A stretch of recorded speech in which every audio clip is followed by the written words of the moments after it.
I'm in heaven, because this is GotBot review number 7. Okay, don't worry, I'm not going to sing anymore because I know I'm terrible, but this is GotBot review number 7. I am GotBot, and who do I got today? It is Transformers Universe Deluxe class Hound. One of my absolute favorite figures of all time. One of my absolute favorite characters of all time. Again, just as I said with Prowl, I know, Combiner Wars this, Combiner Wars that. But Prowl just, well, it makes my heart sing. So let's get right into GotBot review number 7.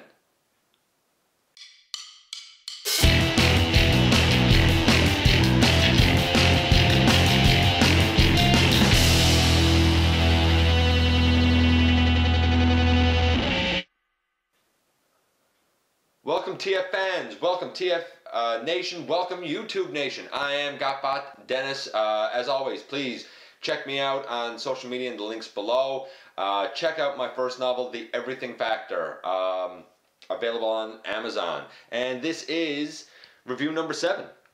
And again, this is one of those questions of which mold is better? The new Combiner Wars Hound that is, you know, just really starting to hit a few retail locations, or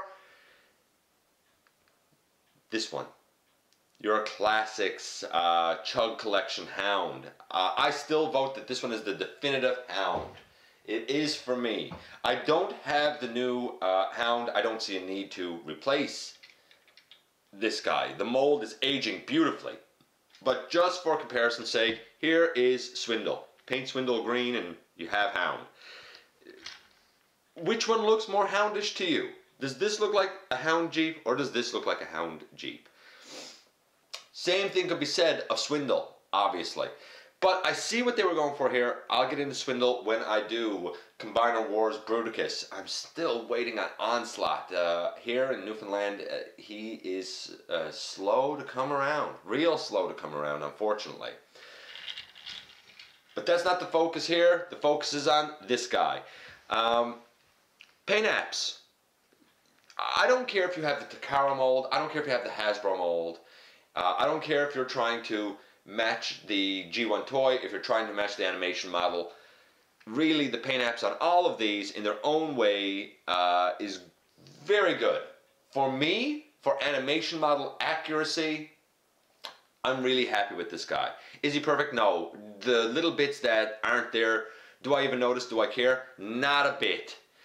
Paint apps in truck mode, paint apps in robot mode, I'm giving it 10 to. I think his paint apps are perfect. I didn't have to do any custom work on this guy. None. Didn't have to take a paintbrush or a paint stick to him. Not for a second. He is beautiful just as he is. He rolls like a champ. Getting into, you know, posability, playability here. His gun notches, let me get this white piece down if I may. His gun actually notches into the back here, the black piece. And when it notches in, it is secure. I mean, secure. He's not going anywhere. Taking it out, you know, it's actually, here's the one disappointment with this guy. This isn't actually his gun, it's his hollow projector. We all know this. It's the thing on his shoulder. He didn't actually come with his gun. What can you do? He did, however, come with Ravage. You'll notice I don't have Ravage here. I have about 3 or 4 Ravages. I just didn't need another one. But I'll tell you now, that cassette Ravage is quite good if I think about it and can get my hands on him again, because I'm not sure where he is. I will review him. If I don't get him, I don't get him. This guy's the star of the show. Pure star of the show. So transformation for this guy, again, it's good, and you'll notice underneath you don't really have much in the way of robot kibble at all. You can see his arms here, but that's about it. Transformation for this guy, not hard, not difficult at all. Loosen them up. and start to pull them forward, you'll notice that his seats, when you start to loosen them up and pull them forward, you'll notice that the seats kind of go like this, and you'll say, that's weird. It is weird, but here's a little piece of the engineering that I thought was spectacular. If you split the legs and still keep them kind of folded up, you can push down those seats all the way. Split the legs, but keep them folded up, and you push the seats down all the way. Why would you want to push those seats down all the way? Because when you extend his legs out, those seats that you just folded up become his thighs. Beautiful engineering. You fold up his huge feety rubber boot pieces. This guy could wade in water all day and he is not going to get his feet wet at all. He could probably go out and shovel snow too. Snow shoveling Hound. That would be great. The black pieces that were behind the seats, you just fold them in, and they make the back of his legs. I like the way the seats become his thighs and the backs of his legs. No hollowness. No hollowness, and, you know, there's his bottom half done. All you really did was pull him apart, fold down his thighs, and fold in the backs of his calves. So we come to the upper part of the robot. Fold out the arms and pull them down. Pull them down. Arms are just pulled down. Fold out to the side, and that's such a, you know, it's a ball joint, but it's on a soft ratchet that has held over time, and it's beautiful. Straighten down his arms, no problem. Straighten down his arms, they're great. Fold out, and there's a little tab there to catch with your fingernail. Fold out his fist, and on the other side, fold out his fist. Boom. Upper body almost done. Then you have these tires. These tires are on a bit of a small armature here. Thin armature, but it doesn't feel like it's going to break or anything like that. Pull those out to the side. Why? So you can pull down his chest. Chest down and head up. Now people will do all kinds of things with these tires. Some leave them out on his shoulders, and that's fine. For me, I don't want them left out on his shoulders, so I bring them either up like that behind him, or I'll actually fold them in behind him. I like the folded in look personally. I think a lot of that is personal preference, to be honest with you. And his gun, of course, can go either in his hand, or you can kind of slot it in up here. It doesn't hold the best when you slot it in up there, but if you slot it in there, and then if you slot that in there, let's see if I can slot it in there the way I want it. I have that slotted in there.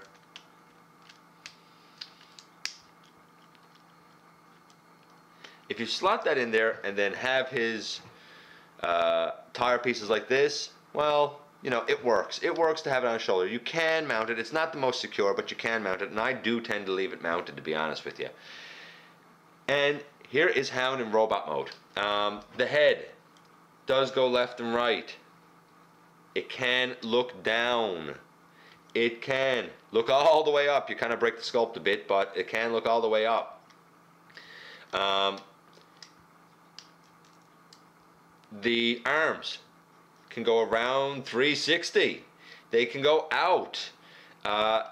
There is bicep swivel. You can see right there. The wrists, no real wrist articulation other than bending in because of transformation. Hound has, oh, I did forget one piece during the transformation. My apology.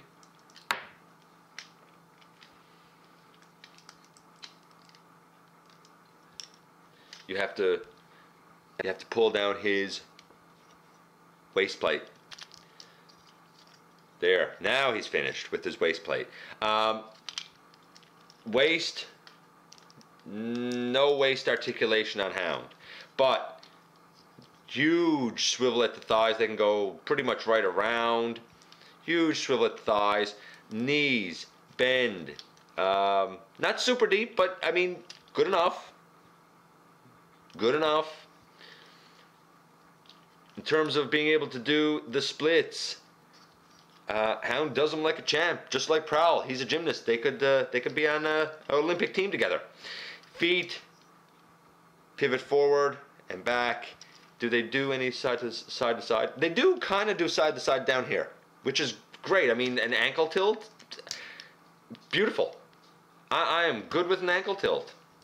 He stands like a champion in really whatever poses you want to get him in. This piece fell off. I told you it was not real secure. Here, I'll stick it in his hand for now. Put those in behind. All in all, beautiful Hound. Absolutely beautiful Hound. Posability, playability. I've got to give Hound a 10. I know a lot of people are probably going to say, yeah, but he has no waist articulation. How can you give him a 10? Very simple. Because I don't care about waist articulation that much. It doesn't really matter to me. But yeah, posability, playability, like I said, a 10. Transformation, you saw how quick and easy it is. Transformation, a 10. He is a 10. Hasbro will do different versions of Hound, just as they're doing with Combiner Wars. They are not going to do a better version of Hound. That's the thing. They will not do a better version of Hound. If I take the Swindle mold, who I just transformed, again a quick, easy transformation, no doubt about it. Which looks more like Hound. You paint this guy green and give him Hound's head sculpt, he still looks kind of chunky for Hound. But here's what I'm going to say. This is still a great mold and a fabulous stand-in. If you can get this guy, and trust me, aftermarket prices can be kind of high for him. But if you can get the Universe Hound, get it. Whether you're a collector or whether you're getting it for your kids to play with, he is fantastic. Fantastic. He's a 10. But if you are on limited budget, limited income, can't find this mold, when you see him, he's, $62. You can get this guy for, well, here in Canada, you can get him for, $19.99 to, well, $17.99 to $19.99, depending on where you're getting them.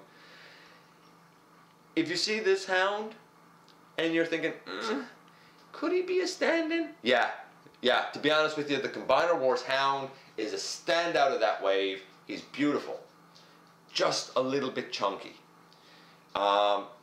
He's beautiful. Basically, Hasbro does Hound right, and whether you get the Universe or whether you get the Combiner Wars, I think you're going to be happy with your purchase. End of the day, like I said, folks, he's a 10. True review number 7 in the books. Until next time, thanks for watching.